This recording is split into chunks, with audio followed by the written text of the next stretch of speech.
ये कहानी शुरू होती है एक छोटे से शहर भीलपुर से, जहाँ सीमा अपने परिवार वालों के साथ रहती थी। बचपन से ही उसे भूतों की कहानियां बहुत आकर्षित करती थी। हमेशा से ही वो अपने दोस्तों को भूतों की कहानियां सुनाया करती थी। एक बार वो अपनी बचपन की सहेली से मिलने उसके घर जाती है। हाय प्रिया, कैसी है? अरे कितने दिन हो गए हम कहीं नहीं गए, चल ना कहीं घूम कर आते हैं। अरे नहीं, मेरी मम्मी ना मना करती है, मैं नहीं आ पाऊंगी यार। अरे मना लेना मम्मी को, चल ना। भानगढ़ फोर्ट चलते हैं क्या? जानती है वो फोर्ट हॉन्टेड है, कितना मजा आएगा, चल ना यार। ये कहकर सीमा प्रिया को बाहर ले जाने के लिए उसका हाथ पकड़कर खींचती है कि झटके के कारण प्रिया का हाथ एक बांस पर लगता है और वो टूट जाता है। प्रिया के हाथों से खून रिसता हुआ जमीन पर टप टप कर गिरने लगता है। ओ गॉड, ये कैसे लग गया? सॉरी यार। ये तो अपशगुन है, मुझे नहीं लगता कि हमें जाना चाहिए। ओफो, पागल है क्या तू? ये किसी अनहोनी के होने का संकेत है सीमा, मैं नहीं जाऊंगी वहाँ, कहीं और चलते हैं ना यार। प्रिया और सीमा 2 दिन के बाद की ही ट्रिप बनाते हैं और कुल्लू जाने के लिए निकल पड़ते हैं। पक्का आज तेरे कारण ट्रेन मिस हो जाएगी, कितने लेट हो गए हम। तभी वहां एक कैब आकर रुकती है जिसे एक औरत चला रही होती है। OTP please. यार सीमा, तूने पहले ही कैब बुक करा कर रखी थी। सॉरी, मैं बेकार में तुझ पर भड़क रही थी। अब जल्दी से OTP तो बता। OTP? अब OTP कहाँ से बताऊं? मैंने तो कैब बुक किया ही नहीं था। किया था मैम, अपना फोन देखिए। हाँ, 0135। ये OTP कहाँ से और इसे कैसे पता कि मैं क्या सोच रही हूँ? चलो छोड़ो, कैब तो मिल गई ना। दोनों कैब में बैठ जाते हैं। अब बहुत लकी हैं, यक्षिणी एक्सप्रेस के न्यू कंपार्टमेंट से कुल्लू जाने वाले हो। अरे पर आपको कैसे पता कि हम किस कंपार्टमेंट से जा रहे हैं? आपके टिकट पर नजर पड़ी तो पता चला। असल में यक्षिणी एक्सप्रेस के एक कंपार्टमेंट में बुरी तरह आग लग गई थी और वो जल गया था। इतने सालों बाद रिपेयर होकर वो कंपार्टमेंट न्यू बताकर ट्रेन में जोड़ा जा रहा था। आज ही उसकी ओपनिंग है। लीजिए, स्टेशन भी आ गया। दोनों कैब से उतरकर ट्रेन में बैठ जाती हैं। कंपार्टमेंट भरा न होकर बिल्कुल खाली खाली सा था। इतने कम लोग? लगता है यहाँ हमारे अलावा कोई है ही नहीं। अच्छी बात है ना, मस्ती करते हुए जाएंगे।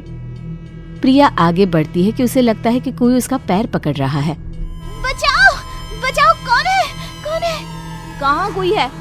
तुझे ट्रिप कैंसिल करना है, मुझे पता है, चल शांति से यार।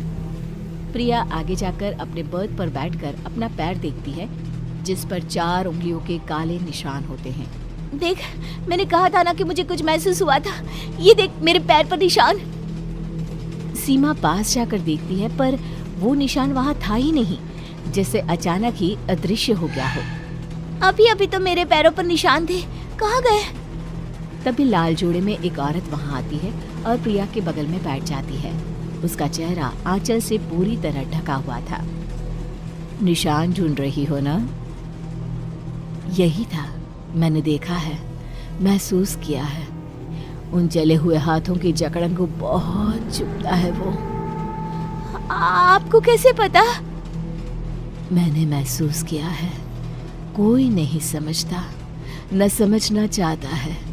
इस कंपार्टमेंट में मैंने अपना परिवार खोया था, अपना सब कुछ। तभी वहां सीमा आ जाती है। वो मेरी सीट है आंटी जी, आपकी सीट कोई और होगी। सीमा की बात सुनकर सर हिलाती हुई वो औरत वहां से चली जाती है। उसके जाते ही सीमा क्या देखती है कि औरत जिस सीट पर बैठी थी वो पूरी तरह जल चुका है। वो औरत कौन थी? ये कहकर सीमा उसके पीछे भागती है और वो देखती है कि ट्रेन के गेट तक पहुंचकर वो औरत अचानक गायब हो जाती है। कहाँ गई वो? अभी तो यही थी। सीमा वापस अपनी सीट पर आती है कि उसकी नजर खिड़की के बाहर पड़ती है, जहां से वो उसी औरत को चेहरा ढके हुए जाते देखती है। चलती हुई ट्रेन से ये नीचे कैसे उतरी? इन सब में रात हो जाती है और कंपार्टमेंट की लाइट्स ऑफ कर सब सोने लग जाते हैं। सीमा उस नज़ारे को आंखों में लिए सो जाती है। रात को 3 बजे भागा दौड़ी की आवाज सुनकर दोनों की आंखें खुल जाती है। इमरजेंसी विंडो से कुछ लोग अंदर आ रहे थे। काले कपड़ों में मानो डकैत से लग रहे थे। खुद को बचाओ, भागो यहाँ से। छोड़ दो, हमें छोड़ दो। दरवाजा बंद करो, कोई बाहर जा ना सके। बंद करो दरवाजा। ये सब क्या हो रहा है? तभी पेंट्री का सिलेंडर फटने के कारण ट्रेन में आग लग जाती है।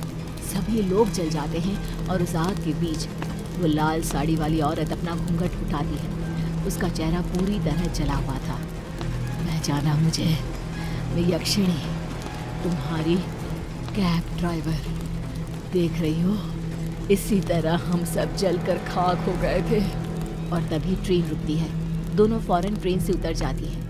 उनकी आंखों के सामने ही ट्रेन का कंपार्टमेंट गायब हो जाता है।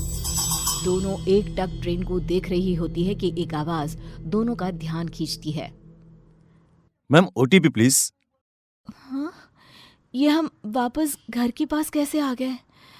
ओह गॉड, अब और ट्रिप नहीं, बिल्कुल नहीं।